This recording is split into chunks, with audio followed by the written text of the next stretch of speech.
So we've come to the end of my little exploration of Newgrounds and internet history, and I wanted to take a look at where the future of this website is headed.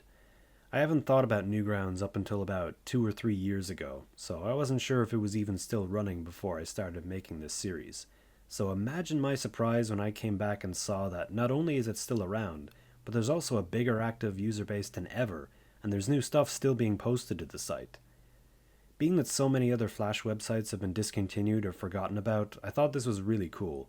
A lot of old Flash games that I thought wouldn't be there anymore are still on the site too. Like I mentioned in episode 2, all of the footage I got for the games is thanks to the efforts to preserve them via emulators like Ruffle and Flashpoint Archive, which has stored just so many games on it from back in the day. There wouldn't be any way to play these games today if not for the efforts of the guys behind these projects. Ruffle started off as a project by Mike Welsh, who is himself a former member of the Newgrounds staff who was brought on as a game developer. He did programming work for Castle Crashers as well as a few other games, and in 2007 he created an audio visualizer for the Newgrounds audio portal. Before making Ruffle, he had already worked on a Flash archival project for Newgrounds called Swivel, which was released in 2013. It worked essentially as a converter for Flash's SWF files to be changed into video files in 1080p quality. This was very well received in the community as there weren't many options at the time for Flash artists who wanted to convert their older content into formats acceptable for YouTube. Anything that was made in Flash would be downgraded in visual quality upon conversion, as YouTube's accepted file formats at the time weren't capable of displaying Flash's vector graphics. Newgrounds animator Egoraptor made a video about this in 2008, where he explained that his Awesome series wouldn't be on YouTube because of the poor quality they would be in, which is clearly seen in the bad compression of that video. Times have changed though, and Egoraptor is mostly known now for making content on YouTube, but this highlighted how animators at the time hated how much visual quality was being lost in their work. But after Swivel was released, these concerns were no more. After making Swivel, Mike started working on a new emulator, one that he called Fluster, but would eventually be called Ruffle. This new emulator would work differently from Swivel. While Swivel converted SWF files into video files, Ruffle was a browser extension meant to emulate Flash exactly as it always had been, but thankfully without the security risks. A demo of Ruffle was released in 2019, and that year Newgrounds also announced its sponsorship with Ruffle. Tom Fulp stated that Newgrounds intended to use Ruffle to archive all the content uploaded throughout the website's history, starting with animations before moving on to games. This was a major step into the future for Flash content, as this was just shy of a year before Adobe would shut down the Flash player. It's even capable of emulating whole web pages made in Flash, complete with interactive elements. Nowadays, Ruffle works internally with the Newgrounds website itself, eliminating the need to even download it as a separate browser plugin, and other Flash-based websites followed suit in adopting it, including Armor Games, Cool Math Games, and Homestar Runner. In 2021, Tom Fulp said that most Flash content before 2007 had been successfully archived with Ruffle, but work is still ongoing to emulate everything, so we'll just have to wait and see what the outcome will be when that's all said and done. Ruffle was created and is maintained by a team of volunteers, and it's completely free, so I highly encourage you to go and show them some appreciation on their website. You don't have to contribute money if you don't want, but they welcome people who can playtest their games, contribute code for different programming languages, and just spread the word about this amazing project that I've used to revisit a lot of old memories. So the link is down below to go to their website, and I hope that if nothing else, you do yourself a favor and download Ruffle and relive some old classics from the age of Flash. But it's not just Ruffle you should thank for preserving your golden childhood memories. Flashpoint is a project from Ben Lattimore, otherwise known as Blue Maxima online, and it was started back in 2017, the same year Adobe announced Flash will be discontinued. Ben noticed that there wasn't much effort to preserve Flash content, so he decided to start a Flash archival project as part of his work with a volunteer group called the Archive Team, which is a group dedicated to preserving all kinds of digital media. The project started small for a while, but eventually Ben started gaining more attention for his efforts, and people started making requests on the Discord server that was set up. More people joined the project to help, and the Flashpoint started growing more with each new version. Ben did a series of monthly updates for the project on a site called Medium, and these date from between May of 2018 to August of 2020. He left the project in 2023, so I'm not sure if these are the only updates he did, but either way, they're down in the description if you want to read them yourself. Ben eventually grew the project into a huge digital library of every type of Flash thing they could get working on it. Websites, animations, games, anything made in Flash that they could get their hands on. Not everything works, so it's not a complete collection of everything ever made in Flash, but whenever there's been stuff that doesn't work, they find ways around by a few different means, none of which I understand, but that's basically the long and short of it. There's a lot of stuff they managed to make work on the Flashpoint Archive, but there's still some stuff that they haven't got working yet, so like Ruffle, we'll just have to wait and see how things go. Regardless, they have done incredible work in preserving all these great games and animations. At the start of 2020, the Flashpoint Archive was around 290 gigabytes in size, but that number grew to around 1.6 terabytes, so you can't say they haven't been working hard. Efforts are still ongoing to preserve Flash content to this day, so I'll leave a link in the description for Flashpoint as well so you can show them some appreciation. As I was going through all these old games and animations on Flashpoint and Ruffle, I thought to myself, I wonder where all these Flash creators are now, and so I did some digging. Some of the older Newgrounds creators are still active, and many of them have gone on to have thriving careers thanks to their work on the site. With Salad Fingers turning 20 back in July of last year, David Firth released an anniversary episode on the website as well as his YouTube channel, and he's actually released a new episode as I was rewriting the script just a few weeks ago. Since his start on Newgrounds back in 2004, he's created a lot of stuff outside the site, mainly for the BBC. His first endeavour into TV animation was with Charlie Brooker's Screen Wipe, starting in 2006, where he created a series of animated segments for the show throughout its run. Now here's the first part in our new animated serial by FatPie.com's David Firth. Congratulations! You've just bought the year 2008. Just sign here, and here's your keyring, and here's your greatest hits album. Many thank you. May the moons of happiness shine upon your people. Magic, cheers then. He's also collaborated with hip-hop and jazz artist Flying Lotus. In 2014, he created the animated music video for his song Ready or Not, and also co-wrote the 2017 horror film Kuso, which Flying Lotus directed. Firth also lent his voice talents to a few shows, most notably Smiling Friends. Are you the guy that called? Yes, I called. It is I, Shrimp. That is my name. Speaking of Smiling Friends, it's probably the most popular show to come out of Newgrounds in recent years. What started as two guys making weird animations on the site led to them both coming together to make a show that was the most viewed of any of Adult Swim's shows when it first premiered back in 2020. I don't want to go on too long a tangent, but I just want to say that this show is really good. Without explaining too much, not that the show makes much sense anyway, it's about two guys who work at a company where it's their job to try and make people happy, and most of the episodes involve them trying to deal with a certain client, leading to them getting into all kinds of surreal and wacky situations. That doesn't even begin to sum up what actually happens in any given episode, but that's basically the premise. The show is great, and if you're a fan of good animation, I definitely recommend watching it, as it combines all different types of animations and even some live action elements to make for a really unique and entertaining show. The creators Michael Cusack and Zach Hadel are big names in the indie animation industry. Zach Hadel created the popular web series Hellbenders back in 2012, and he did voice acting for a lot of shows like Ed's World, The Polony Show, and Hell of a Boss. And he's also worked on a lot of other shows like The One Show for BBC, and he was even a storyboard artist for an episode of SpongeBob SquarePants. Michael Cusack has made animations on Newgrounds since 2012, and he's also made a few short films. And like I said before, I really like his art style and just how unapologetically weird it is. So I'm not going to talk about him too much because I'm just going to end up repeating myself. Now there's a whole list of Newgrounds success stories when it comes to game developers from the site, as in way too many for me to go into detail about all of them, so I'm just going to go through a small highlight of a few of them. I'll be basing this partly off of what I remember as well as what are some of the most established and well-known games. And there's probably nowhere better to start than with Tom Fulp. Tom managed to break into the professional game development industry, which was part of the reason he started his website in the first place. He co-founded the game studio The Behemoth in 2003 with colleagues Dan Paladin and John Baez, so that they could release Alien Hominid as a console game. After this, they created the classic Xbox Live arcade games Castle Crashers and Battle Block Theater. Tom would continue to make games for Newgrounds while also working at The Behemoth, with his latest project being Nightmare Cops, a game he's been working on since 2012 along with Johnny Utah, as well as a few other people. One game I remember from the early 2010s was No Time to Explain.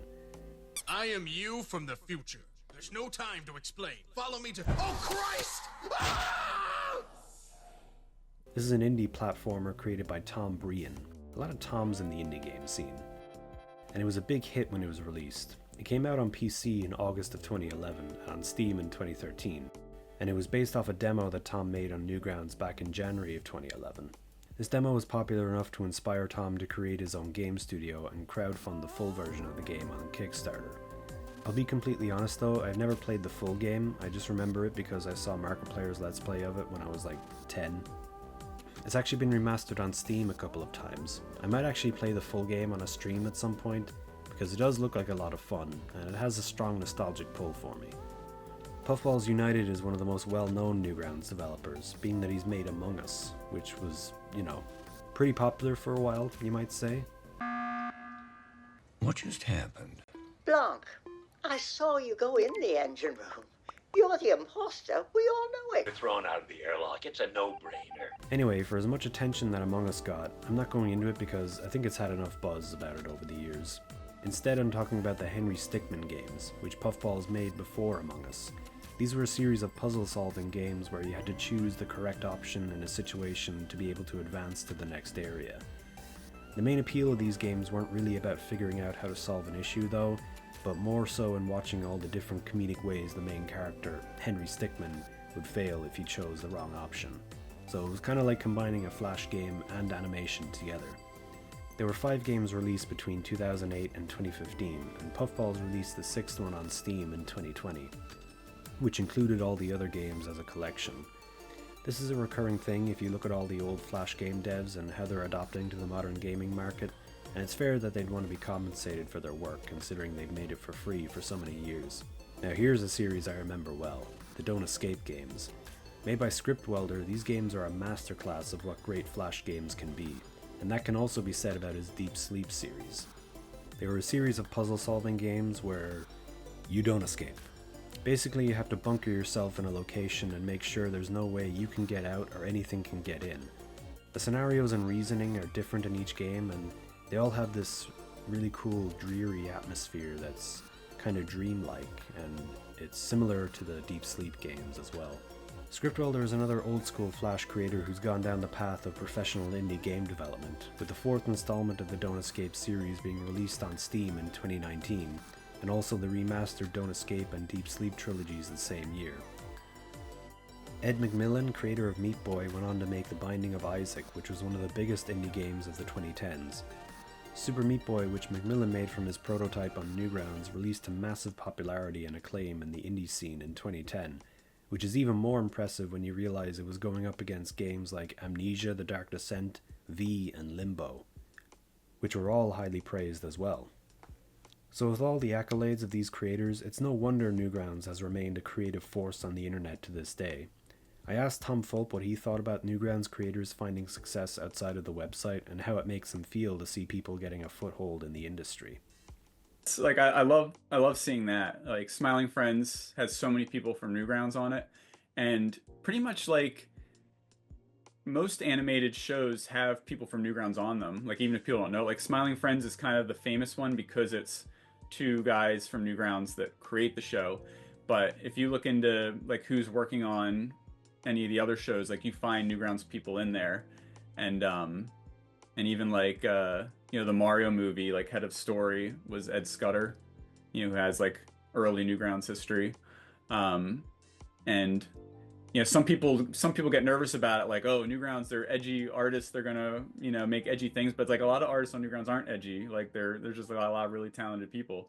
So like I think it's a good thing that you have people that were just passionate kids that were animating at an early age, and they've gotten really good at it, and now they're making good quality stuff for television and film. No, that's cool to see. Yeah, it's cool to see developers getting like another go at having people buy their games and enjoy their games. And yeah, it's kind of a shame, like we lost Weissy 2 years ago. He made the Miami Shark games, and it would have been cool to see him get like a second wind with like a Shark game re-release or something on Steam. I also asked him what would be the best advice he could give to anyone who's aspiring to be some kind of creative. And I think I'd like to leave you off with his words, so I'm just going to say thanks everybody for watching. I hope you enjoyed this little docu-series. Any of you who have Flash nostalgia now after watching this, I want you to tell me about all of your favorite memories with Flash. The series was a big passion project for me, and I've been working on it for a while now, but hopefully you all enjoyed it, had a laugh, all that good stuff. Anyway, here's Tom Fulp.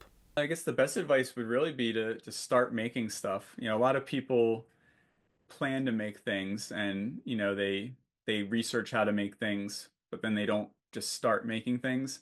And that's something I like about game jams. Like if you're interested in game development, participating in game jams is great because it forces you to make a game quickly and you learn a lot from that experience. And it doesn't like every bad game you make is still progress in your like arsenal of abilities for like when you make a good game.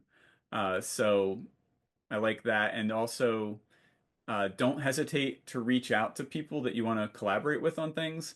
Like a lot of people are just afraid to ask, like if you know how to program and you need art, like a lot of people are afraid to ask an artist. You know, you definitely want to look for people that are like in your kind of like in your skill range. So like if you're a bad programmer, don't reach out to the best artist on the site, but you know, find an artist that you like that you think might be down to, you know, make a bad game with you, and then you know just start there. And then as you get better, you know, you can be more ambitious with that, or the artists you work with will get better too.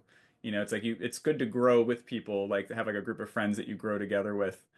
Um, and yeah, just don't hesitate to do that, like to reach out to people and ask if they want to make something. Because a lot of people are excited, like a lot of people will be excited at the idea that someone wants to make something with them. So I think that's the big advice.